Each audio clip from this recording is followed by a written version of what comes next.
Bienvenue dans cette vidéo sur la communication d'âme et spécifiquement en périnatalité, c'est-à-dire quand on souhaite un bébé, en désir de bébé, en préconception, quand on est enceinte, in utero, construire ce lien.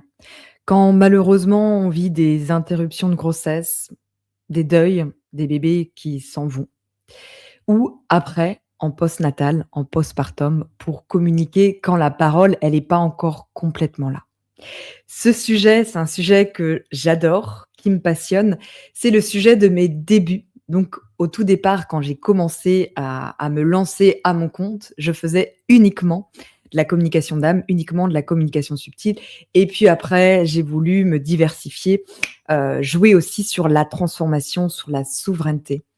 Et là, eh bien, il y a comme l'alliance des 2 qui revient. Et c'est pour ça que d'ailleurs, j'ai divisé mes séances en 2 et la communication d'âme a un autre format, le délai et le prix n'est pas le même. La communication d'âme, c'est vraiment passionnant. On peut vraiment, découvrir, avoir des informations à partir du coup d'une connexion, à partir d'un ressenti vibratoire. Et comment ça se fait? Comment ça fonctionne? Eh bien, tout ce qui est énergie, on est énergie et donc même une âme, même quand elle n'est pas encore incarnée, eh bien, il y a une certaine fréquence, il y a une certaine vibration et tout ce qui s'est passé et garder en mémoire sur la mémoire de l'akasha. On parle aussi de mémoire akashique ou de mémoire karmique. En tout cas, c'est comme une bibliothèque dans, voilà, de quelque part dans l'invisible qui vient, recueillir et enregistrer tout ce qui s'est passé. Et donc même si ça a eu lieu avant et même si du coup, c'est pas encore arrivé. Et c'est pour ça qu'on peut se connecter aussi aux âmes même si elles ne sont pas encore là. Parce que une âme, quand elle vient à s'incarner dans notre famille, souvent, elle vient en avance. Il y a aussi des cas où elle vient au dernier moment. En tous les cas, en général, c'est au moins 3 mois avant la conception. Mais dans la grande majorité des cas, l'âme, elle est là avant et elle vient recueillir des informations auprès de sa future maman, de son futur papa. Et puis parfois, elle attend le timing divin, elle attend le bon moment. Et il peut y avoir eh bien, des choses dans l'histoire de la famille qui font que cette âme ne peut pas venir tout de suite, ou qui font qu'elle a peur, qu'elle a des peurs, qu'elle a des angoisses, qu'elle a des limitations, et qu'il y a des choses à dérouler, le fil.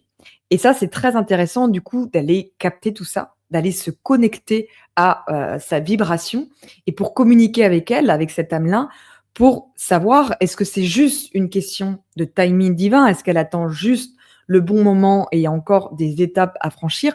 Ou est-ce qu'il y a réellement des blocages? C'est-à-dire des choses qui font qu'elle est fermée pour l'instant dans son incarnation. C'est pas qu'elle ne va pas venir, c'est que là, elle est en cours, mais qu'il y a quelque chose qui la retient.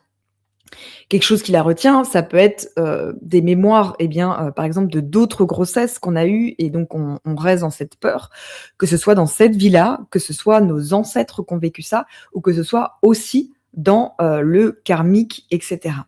Donc ça peut être tout ça. Elle peut venir nous donner des vibrations à l'avance. Moi, par exemple, pour Lucas, eh bien, j'avais eu le prénom très, très longtemps à l'avance, quand je regardais la série, Les Frères Scott, One Tree en anglais. Bah, j'avais reçu il y aura un fils qui s'appellera Lucas et vraiment c'était, à l'époque, j'avais pas, fait le lien. C'était vraiment une communication, c'était pas une communication extérieure, c'était une communication de l'âme de Lucas qui rentrait déjà dans mon champ et qui venait déjà me fournir cette information-là.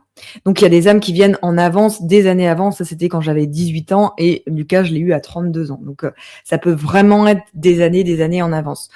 Pour Auguste, j'ai eu moins de communication en avance, j'en ai eu quand même, mais ça a été surtout pendant la grossesse. Donc il y a des âmes qui communiquent beaucoup avant, d'autres peu. Et puis pendant la grossesse, évidemment, il est toujours temps. Et il y a une autre âme qui va venir s'incarner pour moi. Et là, il y a eu énormément de communication, énormément de choses. Et le point central, c'est que cette âme, elle veut le tapis rouge, le rayonnement. Et donc, du coup, elle m'a fait œuvrer sur ma souveraineté et aussi sur, le l'assouplissement, je sais pas comment le dire, enfin plutôt la réconciliation du féminin, du masculin et aussi au niveau du couple. Parce qu'il y avait voilà, il y avait des problématiques dans mon couple qui faisaient que et donc du coup, ça a pris plusieurs communications, voilà, plusieurs informations pour mettre tout à l'endroit. Quand une âme, eh bien, quand on est enceinte, eh bien, on peut aussi communiquer. Et alors, on connaît souvent, enfin, en tout cas, c'est souvent comme ça que les personnes viennent me voir quand il y a des problématiques. C'est-à-dire que, par exemple, quand il y a une menace d'accouchement prématuré.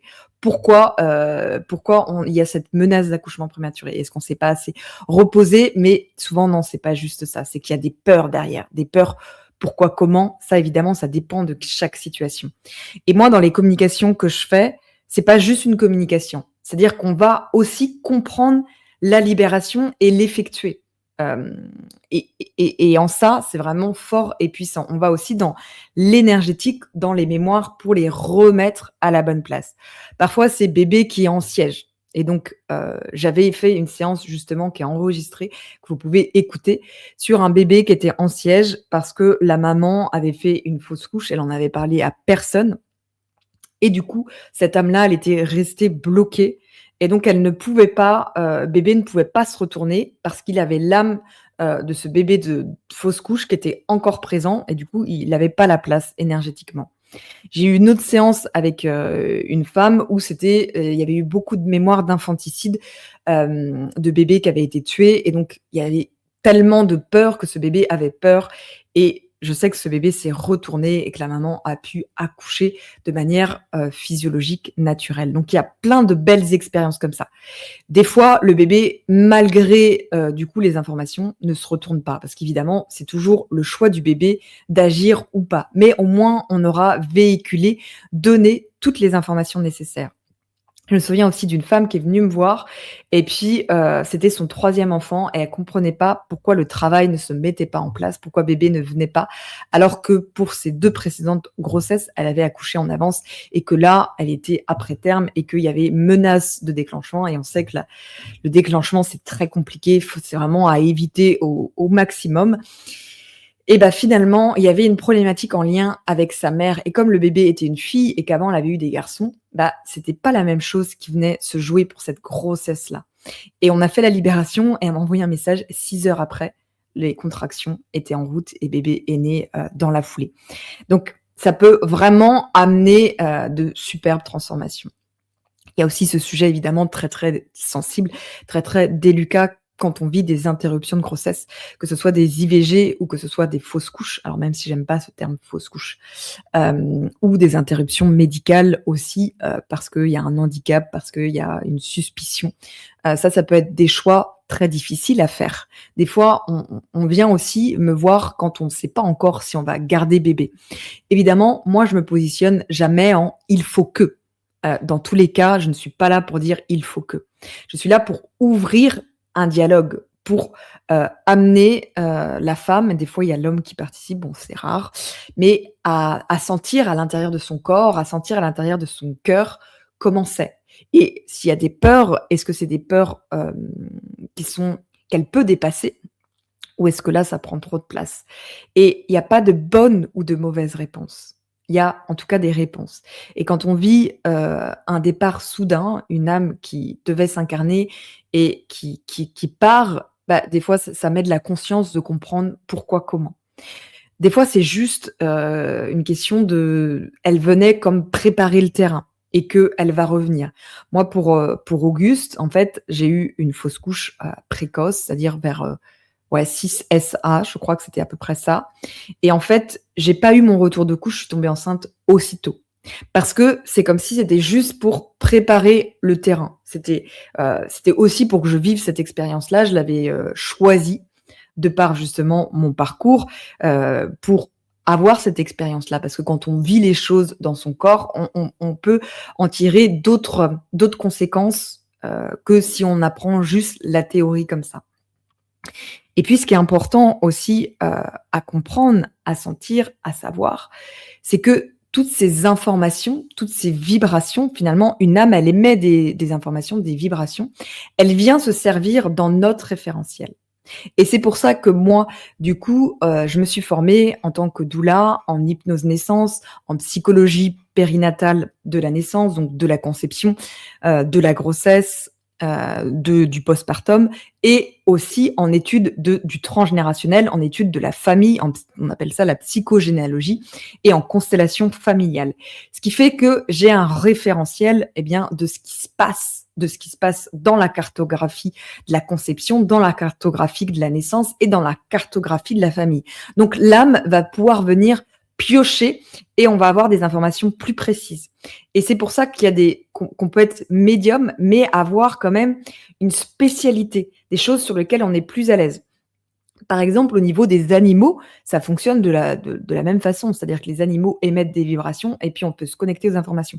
Bah, moi, je sais que je suis moins apte à communiquer et d'ailleurs, quand j'ai des communications animales à faire, souvent, je consulte d'autres personnes pour que ce soit plus approfondi, pour qu'il y ait d'autres parce que je sais que c'est pas ma spécialité et que voilà, je suis moins à l'aise avec les animaux, même si ça peut m'arriver de capter certains messages, mais c'est pas ma spécialité. Et la périnatalité, là, c'est vraiment le cœur de par mon expérience personnelle, mais de par aussi tous les livres, toutes les formations que j'ai pu faire et toutes les femmes et les bébés que j'ai pu accompagner. Et je dis aussi souvent que ça s'apprend, que c'est-à-dire que la médiumnité, c'est comme le sport, donc on vient au monde avec un capital, avec on peut appeler ça des dons, des talents, qui sont déjà là. Et puis, si on les utilise pas, eh bien, on peut venir, toute seule expérimenter et oui, ça peut marcher, ça peut venir se développer, mais souvent il y a des accélérations. Quand on fait des formations, des initiations, on peut venir, à augmenter et puis sentir vraiment quand c'est juste ou pas. Donc c'est aussi ça se travaille aussi, ça se spécialise et dans ce qu'on m'a soufflé, est venu le temps de transmettre aussi ça, donc je vous en reparlerai, le temps voulu. Il y aura aussi d'autres conférences sur le sujet, parce que là, je sens que c'est vraiment pour moi un grand, grand sujet, pour 2026 et pour ce premier semestre 2026. Donc il y aura, d'autres choses à suivre et donc je suis appelée à faire, les premières initiations et ce sera probablement en mai, mais ça, j'en reparlerai.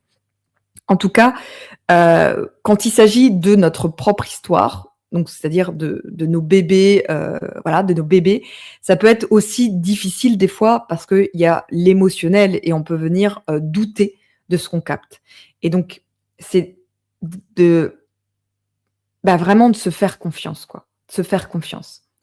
De se dire: «De toute façon, si je capte ça, c'est qu'il y a un message derrière». C'est de se faire confiance. Par contre, si on vient douter, si on ramène des doutes et si on utilise par exemple des outils comme, le pendule, les baguettes, les cartes, mais en doutant, là, ça peut venir fausser le résultat. Parce qu'un outil, il est le prolongement de nous, en fait. C'est pas, quelque chose d'extérieur et donc si on n'est pas, ancré, si on est connecté à des doutes, forcément, nos messages, notre communication va être teintée de ça.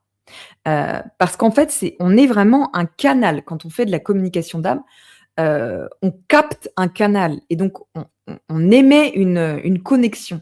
Donc il y a cette âme qui est là et ça passe par notre filtre et comme je le disais, c'est pour ça qu'avoir un référentiel sur le sujet, ça permet d'approfondir certains sujets, de connaître, voilà, qu'est-ce que c'est une prééclampsie, comment fonctionne la PMA, comment fonctionne le don d'ovocytes, quelles sont les spécificités. Pareil pour le postpartum, en fonction de, tiens, comment s'est passé l'accouchement? Est-ce qu'il y a eu une séparation? Est-ce que l'allaitement s'est bien passé? Pas d'allaitement? Il y a beaucoup, beaucoup de choses qui rentrent en jeu dans une communication. Et plus on est ouverte sur le sujet, plus on va pouvoir recueillir et avoir vraiment une subtilité. Et ce qui est beau avec ces communications-là, c'est qu'après, quand on apprend, quand on communique par exemple avec les âmes avant qu'elles viennent s'incarner, et quand on les découvre après dans l'incarnation, on se dit waouh, le caractère correspond. Donc avant incarnation, on peut déjà sentir comment, quels seront les traits de caractère? Comment va être cette âme-là? En tout cas, ce qu'elle a envie de partager. Et il y a des âmes qui sont plus bavardes que d'autres, plus timides que d'autres. Il y en a qui partagent juste, qui vont à l'essentiel, droit au but et qui partagent des petites choses, et il y en a d'autres qui vont vouloir aller dans la profondeur, qui vont vouloir aller dans le détail. Une question qui vient souvent, c'est le prénom. Et souvent, l'âme, elle a envie que ce soit les parents qui choisissent. Donc ça m'arrive d'avoir des indices en disant, par exemple, un prénom plutôt court ou une vibration, qui chante en A, et cetera. Mais c'est très rare, ça peut arriver, mais c'est très rare où j'ai des prénoms en entier qui arrivent. Alors que, pour mes propres grossesses, là, c'était très clair à chaque fois, les prénoms. Et là, pour, cette âme qui arrive, voilà, les prénoms sont déjà là. Donc